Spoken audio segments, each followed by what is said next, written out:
Hello students, beta we are going to study about pure substances today. Okay.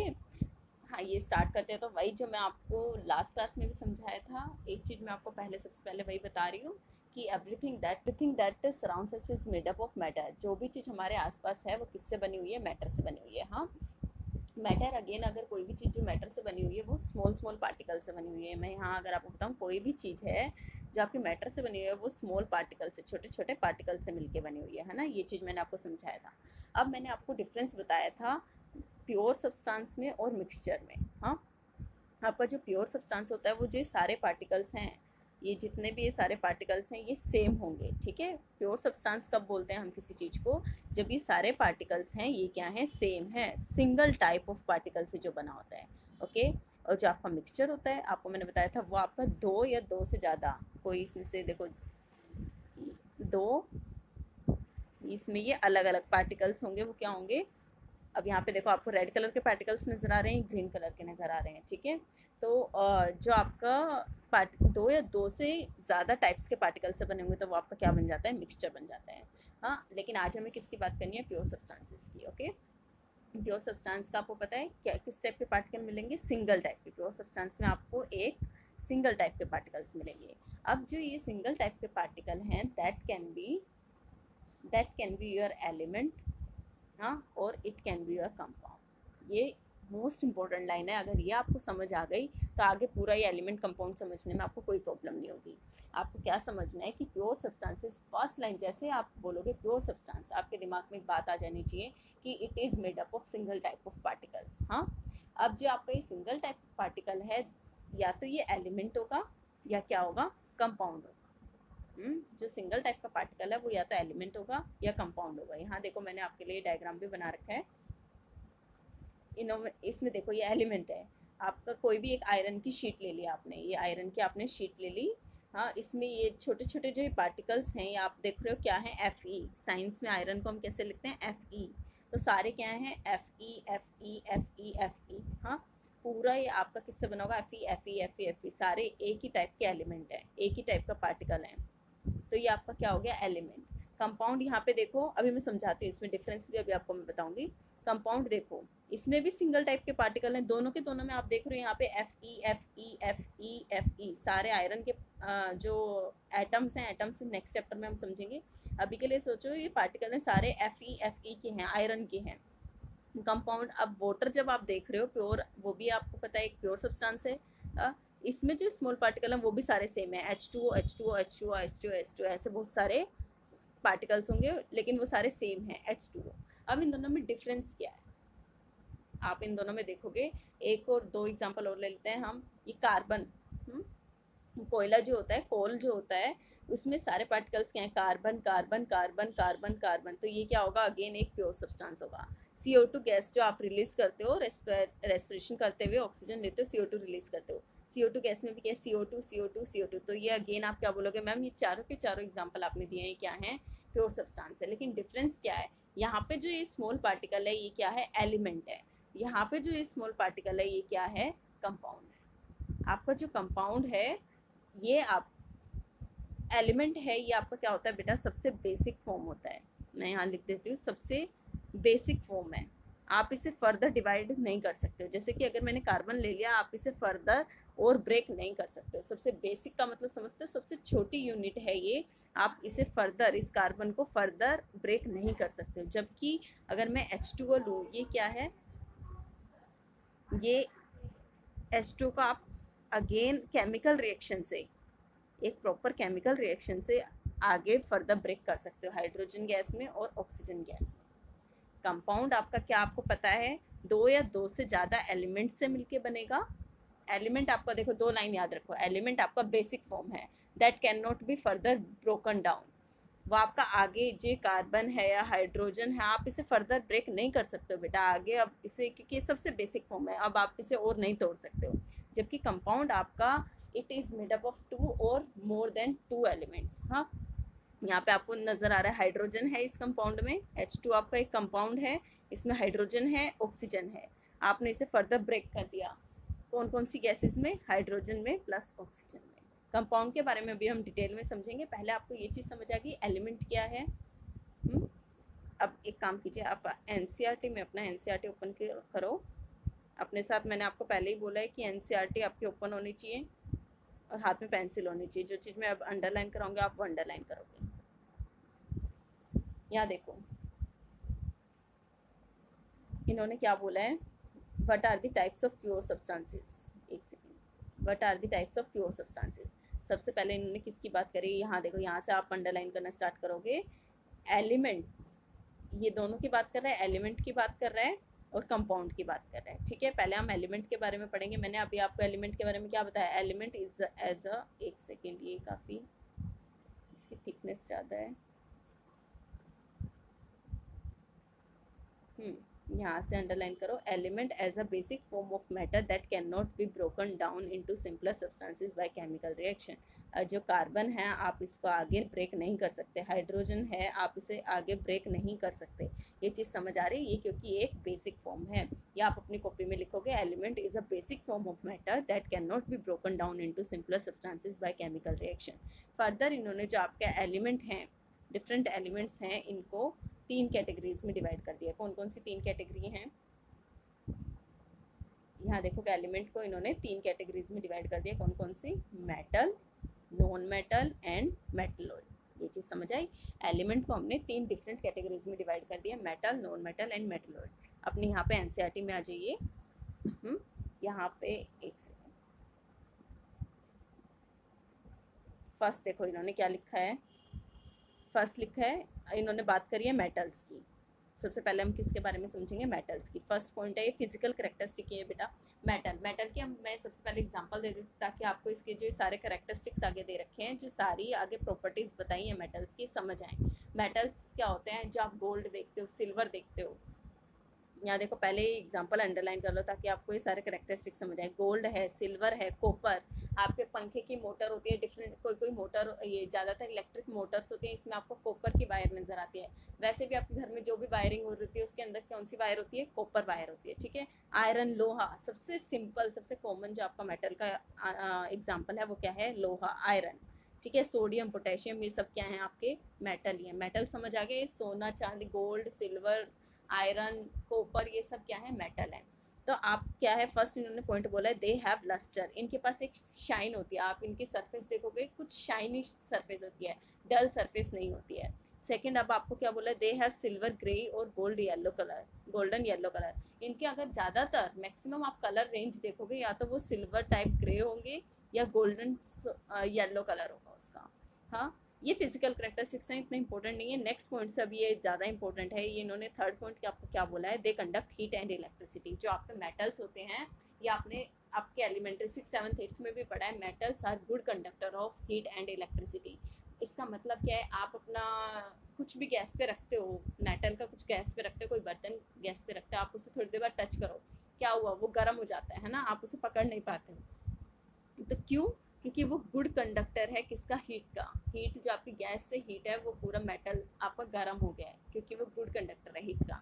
हाँ, second, वो electricity का भी good conductor है। Electricity का अगर किसी को, ये एग्जांपल मैं आपको पहले भी दे चुकी हूँ, किसी को इलेक्ट्रिक शॉक लग गया है, उसे आपको 2 तरीके से आप बचा सकते हो। तो आप आयरन रोड से आयरन का डंडा लोगे, लोहे का डंडा लेके पकड़ के खींचोगे, या मैं दूसरा ऑप्शन देती हूँ, आप लकड़ी का डंडा लेके उसे खींचोगे। आप कौन सा ऑप्शन लोगे, कौन से वे से जाओगे, आप बोलोगे मैम मैं उसे लकड़ी के डंडे से खींचूंगा। क्यों, क्योंकि आयरन क्या है, is a good conductor of electricity. आप उससे क्या होगा, इलेक्ट्रिसिटी पास होगी और आपको भी इलेक्ट्रिक शॉक लग जाएगा। तो आप क्या बोलोगे, जो आप किससे हेल्प करोगे, वुडन स्टिक से, वुडन कोई जो डंडा होगा उससे, क्योंकि वो आपका इलेक्ट्रिसिटी का गुड कंडक्टर नहीं है। तो जितने भी मेटल्स होते हैं इनके पास एक शाइन होती है, they have this colour, and फिर बात करिए they conduct heat and electricity. Fourth point इन्होंने क्या बोला है, डक्टाइल। ये 2 न्यू वर्ड्स आए हैं आपकी डिक्शनरी में आपके लिए यहाँ पे 9th क्लास में। Metals are ductile and metals are malleable. दोनों का मैं आपको एग्जांपल देती हूँ। यहाँ पे मैंने आपके लिए एक पिक्चर डाउनलोड करी है, वेट अ मिनट। यस, ये आपको क्या नज़र आ रहा है, ये क्या है, ये कॉपर वायर है। तो जितने भी मेटल्स होते हैं उन्हें हम थिक या थिन वायर्स में स्ट्रेच कर सकते हैं। जितने भी हमारे मेटल्स हैं, आयरन है, गोल्ड है, सिल्वर है, कॉपर है, जितने मेटल है उन्हें हम क्या कर सकते हैं, पतली पतली उनकी तार बना सकते हैं, थिन वायर हम उनकी स्ट्रेच कर सकते हैं। एकदम थिन वायर बना सकते हैं, उस प्रॉपर्टी को हम क्या बोलते हैं, डक्टिलिटी। हाँ, metals are ductile, metals have the property of ductility. Ductility का मतलब क्या है, metals can be stressed into, they can be stressed into thin wires. ये समझ आए आपको, कॉपर की वायर जो पूरा आपके इलेक्ट्रिक वायरिंग हुई होती है वो किससे हुई होती है, कॉपर वायर से, ठीक है। और ये आपको पता है मेटल है, और ये आपको देखो कितनी पतली पतली तार बना रखी है इन्होंने, कितनी पतली पतली वायर बना रखी है। तो इस प्रॉपर्टी को हम क्या बोलते हैं, डक्टिलिटी। नेक्स्ट इन्होंने कौन सी प्रॉपर्टी बोली है आपको, दे आर मेलेबल। देखो इन्होंने डक्टाइल के ब्रैकेट में लिखा हुआ है, दे can be drawn into wires. ये वायर्स में हम लंबे लंबे वायर इनके खींच सकते हैं। नेक्स्ट पॉइंट, एक सेकेंड ये सब रब करने दो। नेक्स्ट इन्होंने क्या बोला, they are malleable, can be hammered into thin sheets. इसका भी मैंने आपके लिए यहाँ पे पिक्चर डाउनलोड करी है, आप देखते हो तब आपको ज़्यादा क्लियर होता है, इसलिए मैं आपके लिए पिक्चर डाउनलोड कर रही हूँ। ये क्या है, एल्यूमिनियम फॉइल। हाँ, आपने मेटल को क्या कर सकते हो, उसे पीट पीट कर, हैमर का मतलब समझते हो ना, हथौड़ा, हथौड़े से पीट पीट के, और उसे आप क्या कर सकते हो, दे can be made into very thin sheets. आप इनकी एकदम पतली पतली शीट्स बना सकते हो। तो एल्यूमिनियम फॉइल यू नो कितनी पतला होता है, एकदम पतला, उसे हल्का सा भी ऐसे करो वो मुड़ जाता है। तो कितना पतली शीट आप, और एल्यूमिनियम क्या है, अगेन एक मेटल है, तो मेटल की हम क्या बना सकते हैं, थिन शीट्स बना सकते हैं। इस प्रॉपर्टी को हम क्या बोलेंगे, मेलेबिलिटी। Metals are malleable. तो ये एल्यूमिनियम जो फॉइल है आपको याद होना चाहिए, जैसे आप मेलेबल बोलोगे आपके दिमाग में ये वाली पिक्चर आ जानी चाहिए, ताकि आपको याद रहे कि मेलेबिलिटी का मतलब क्या है और डक्टिलिटी का मतलब क्या है। मेलेबल के ब्रैकेट में लिखा भी, can be hammered into thin sheets. Next last point इन्होंने क्या बोला, they are sonorous, make a ringing sound when hit. जब इन्हें कुछ हिट होगा, इनसे कुछ टकराएगा, तो एक टन जैसी बेटा एक अलग साउंड आती है इनमें से, जिसे हम क्या बोलते हैं, सोनरस। हाँ, तो ये सारे प्रॉपर्टीज़ आपको याद होनी चाहिए। इसमें मेलेबल और डक्टिलिटी बहुत इंपॉर्टेंट है, जो आपके लिए दोनों न्यू टर्म्स हैं। फिर जितने भी मेटल्स होते हैं, एक और प्रॉपर्टी आप लिख लोगे, all the metals are found in solid state at room temperature. यहाँ अपना एक नेक्स्ट पॉइंट ऐड कर लोगे यहाँ पे, all the metals are found in solid state at room temperature. जितने भी मेटल्स हैं वो आपको कौन सी स्टेट में मिलते हैं, सॉलिड स्टेट में मिलते हैं। रूम टेम्परेचर की हम बात कर रहे हैं। आप अपने हाथ में रिंग डाल रखे है गोल्ड की, वो कैसी है, सॉलिड स्टेट में है। आप किसी टेबल या डेस्क पे बैठते हो स्कूल में, आयरन के उसमें डंडे लगे होते हैं, वो क्या है, सॉलिड स्टेट में। सब कुछ क्या है, ये सॉलिड स्टेट में है। लेकिन एक एक्सेप्शन यहाँ पे दे रखी है, एक एक्सेप्शन इन्होंने दे रखी है, mercury is the only metal that is liquid at room temperature. ये स्टार मार्क कर लो, ये आपको पता होना चाहिए। मरकरी, यहाँ देखो मरकरी आपको कहाँ नज़र आता है, थर्मोमीटर में। ये देख रहे हो आप, जो ये ग्रे कलर का आपको ये सिल्वर कलर का नज़र आ रहा है, फीवर, ये जो रेस करता है, आप देखते हो कहाँ तक पहुँचा है। जो ये चीज़ ऊपर जाती है, ये आपकी क्या होती है, जो इस टाइम 36.5 पे रुकी हुई है बेटा, 36.6 पे रुकी हुई है, ये क्या है, मरकरी है, ये सिल्वर कलर का। ये अगर सॉलिड स्टेट में होता है, क्या ये रेस ऊपर राइज कर पाता, ऊपर चढ़ पाता, नहीं। तो mercury is the only metal जो आपको रूम टेम्परेचर पे भी कौन सी स्टेट में मिलती है, लिक्विड स्टेट में मिलती है। थर्मोमीटर में आप घर पे अपना देख भी सकते हैं निकाल कर। अब बात करते हैं हम नॉन मेटल्स की। नॉन मेटल्स की एकदम अपोजिट प्रॉपर्टीज़ हैं। अगर आपने मेटल्स की याद है तो आपको नॉन मेटल्स की अपने आप याद हो जाएंगी। इन्होंने देखो क्या बोला है, एक second, they display a variety of colours, ये अलग अलग कलर के मिलते हैं हमें। They are poor conductors of heat and electricity, ये हीट एंड इलेक्ट्रिसिटी के पुअर कंडक्टर्स हैं, दोनों में से कोई भी चीज़ कंडक्ट नहीं करेंगे, ठीक है। इसको आप एग्जाम्पल से याद रख सकते हो, कोयला, कोल से, ठीक है, COAL इन्होंने यहाँ लिख भी रखा है। वो क्या होता है, हीट और इलेक्ट्रिसिटी दोनों का बेड कंडक्टर है। They are not lustrous, not sonorous, not malleable. ये मेलेबिलिटी, डक्टिलिटी, लस्ट्रस, सोनरस, इनमें से कोई भी करेक्टरिस्टिक शो नहीं करते हैं। मेटल्स में सब आपको नज़र आ रहा था, यहाँ पे आपको कुछ भी नहीं देखने को मिलता है, ठीक है। एग्जाम्पल आप अंडरलाइन करोगे, जितने भी, एक मैं आपको लिखवा देती हूँ, all gases are non metal, they are, जितने भी गैसेस, जैसे कि ऑक्सीजन आप देखते हो, हाइड्रोजन आप देखते हो, हाँ, नाइट्रोजन, ये तो बेसिक गैसेस है ना जो आपको पता होते हैं, कॉमन गैसेस जो आपको नाम पता है, ये सारे क्या है, नॉन मेटल हैं। इसके अलावा आपको ये देखो, यहाँ से अंडरलाइन करना शुरू करो, हाइड्रोजन, ऑक्सीजन, आयोडीन, फिर इन्होंने बात की कार्बन की। कार्बन मेनली आपको जो कोयला होता है कार्बन का ही फॉर्म है, कोल जो आप देखते हो, ब्रोमीन, क्लोरीन, ये सारे क्या हैं, नॉन मेटल्स हैं। मेटल्स हमने पढ़ लिया, नॉन मेटल्स हमने पढ़ लिया। एक थर्ड कैटेगरी है इन दोनों के बीच की बेटा, मेटल्स। थोड़े कैरेक्टरिस्टिक्स इसमें क्या है, पहले नाम आपको पता होना चाहिए, ये क्या है, मेटेलॉइड। मैं और कोई कलर कर ले लेती हूँ, क्या है, मेटेलॉइड। मेटेलॉइड क्या है, इन दोनों के बीच की कैटेगरी है। जो मेटल है और नॉन मेटल है इसके बीच की कैटेगरी है कौन सी, मेटेलॉइड। इसमें कुछ कैरेक्टरिस्टिक्स आपको मेटल के नजर आएंगे, कुछ कैरेक्टरिस्टिक्स आपको नॉन मेटल के नजर आएंगे। इंटरमीडिएट इन दोनों के बीच की कैटेगरी है। हाँ, सम देखो इन्होंने क्या लिखा है, some elements have intermediate properties between those of metals and non metals, they are called metalloids. Example, ये तीनों आपको इनके बारे में अलग से प्रॉपर्टीज नहीं पढ़नी है, जो मेन आपको याद रखना है ये तीनों example, boron, silicon and germanium, तीनों आपको पता होने चाहिए। एमसीक्यू अगर क्वेश्चन आता है कि इन तीनों में से कौन सा मेटेलॉइड नहीं है, which one of the following is not a metalloid, आपको वो दे देंगे boron, silicon, iron and germanium, तो आप क्या टिक करोगे, आयरन को। ठीक है, ये तीनों आपको याद होने चाहिए, बोरोन, सिलिकॉन एंड जर्मेनियम, ये तीनों क्या है, नॉन मेटल। ये आपका कंप्लीट हो गया एलिमेंट्स। अब बात आती है आपके कंपाउंड्स की। पहले हाँ, यहाँ पे आप कंपाउंड की डेफिनेशन अपनी कॉपी में, जहाँ उससे पहले हाँ मैं आपको ये और बता देती हूँ, यहाँ पे 2 पॉइंट आपके इंपॉर्टेंट हैं, ग्रीन कलर से मार्क कर देती हूँ। ये आपको मैंने बता दिया, majority of the elements are solid, ये भी अभी छोड़ो। मेन आपको जो याद रखना है, 2 elements are liquid at room temperature. 2 elements ऐसे हैं जो आपको रूम टेम्परेचर पे लिक्विड स्टेट में मिलते हैं। कौन कौन सा, मरकरी एंड ब्रोमीन। मरकरी हमारा क्या है, मेटल है, और जो ब्रोमीन है आपका, ये क्या है, नॉन मेटल है। ये आपका क्या है, नॉन मेटल है। तो अगर क्वेश्चन आता है metal, name of the metal which is found in liquid state at room temperature, तो आपका आंसर क्या होगा, मरकरी। हाँ, बट वो आपको कंफ्यूज करने के लिए कई बार ये पूछ लेता है, non metal which is found in liquid state at room temperature, तो वो आपका क्या होता है, ब्रोमीन। ये चीज़ समझ आई।